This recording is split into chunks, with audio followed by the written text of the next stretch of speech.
Hello friends, आज की हमारी टॉपिक बुद्धि परीक्षण है। बुद्धि का इतिहास हम लोग देखते हैं, सेकेंड पार्ट है। चलिए देखते हैं।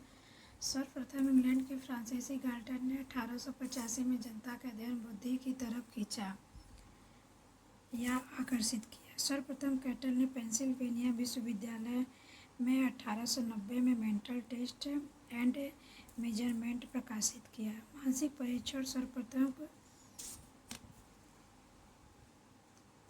परीक्षण शब्द का सर्वप्रथम प्रयोग कैटल ने किया। मानसिक आयु शब्द का प्रयोग अल्फ्रेड बिने ने 1908 में किया। बुद्धि लब्धि शब्द का प्रयोग सर्वप्रथम टर्मन ने किया। सर्वप्रथम स्टर्न व कोहलमान ने बुद्धि लब्धि का सुझाव देते हुए सन 1912 में सूत्र दिया। MA/CA संशोधित सूत्र टर्मन के द्वारा 1916 में दिया गया। MA/CA × 100। चलिए बुद्धि परीक्षण का इतिहास देखते हैं। सबसे पहले बुद्धि परीक्षण फ्रांस के निवासी अल्फ्रेड बिने ने साइमन की सहायता से 1905 में तैयार किया, जिसका नाम था बिने साइमन बुद्धि परीक्षण और यह प्रश्नों की संख्या 30 थी। इस परीक्षण में पहला संशोधन सन 1908 में और दूसरा संशोधन 1911 में किया गया था।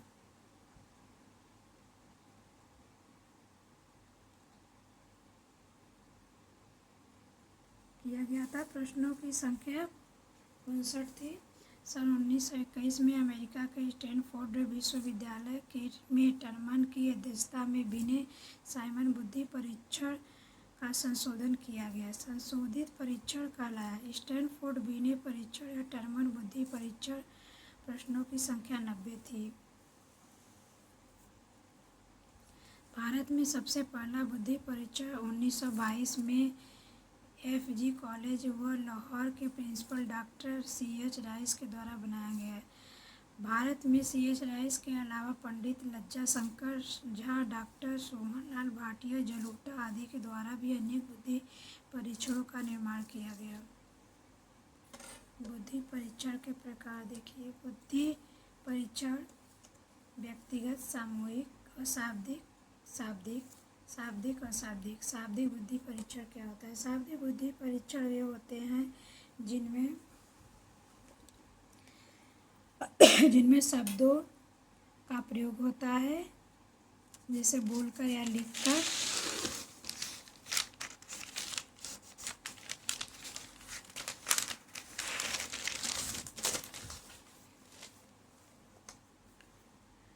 अशाब्दिक बुद्धि परीक्षण। अशाब्दिक परीक्षण वे होते हैं जिनमें शब्दों का प्रयोग नहीं होता।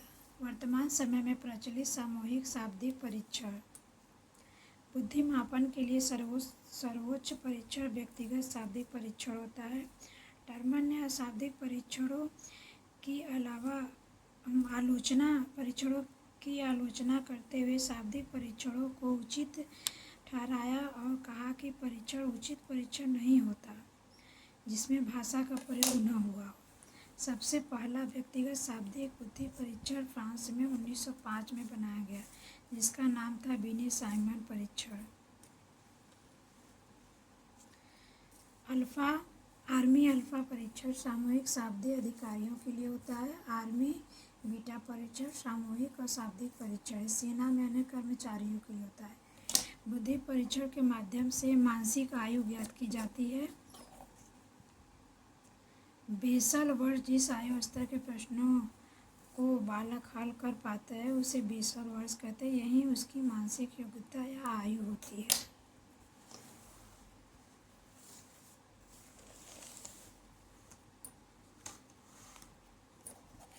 यह टर्मिनल वर्ष जिस आयु स्तर के प्रश्नों को बालक हल नहीं कर पाता उसे टर्मिनल वर्ष कहते हैं। 16 वर्ष से अधिक आयु वाले व्यक्तियों का बुद्धि मापन करते समय सूत्र में वास्तविक आयु का मान 16 ही रखा जाता है। टर्मन ने सन 1916 में स्टैनफोर्ड बिने परीक्षण के समय बुद्धि लब्धि का वर्गीकरण की तालिका तैयार की जाती है। जो निम्नलिखित है। बुद्धि लब्धि बुद्धि वर्ग 140 से अधिक प्रतिभाशाली, 120 से 139 प्रखर बुद्धि, 110 से 119 तीव्र बुद्धि, 90 से 109 सामान्य बुद्धि या औसत, 80 से 89 मंद या पिछड़ा बालक होते हैं, 70 से 79 निर्मल बुद्धि होते हैं, 70 से कम मूर्ख बुद्धि होते हैं। 70 से कम वाले बच्चे को चलिए देखते हैं।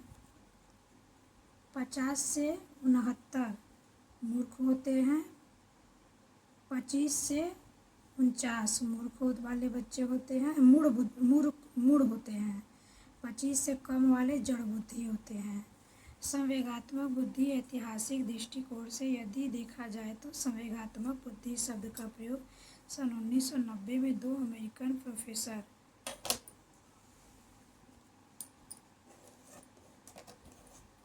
American professor doctor John mayor और पीटर सेलो के द्वारा किया गया था।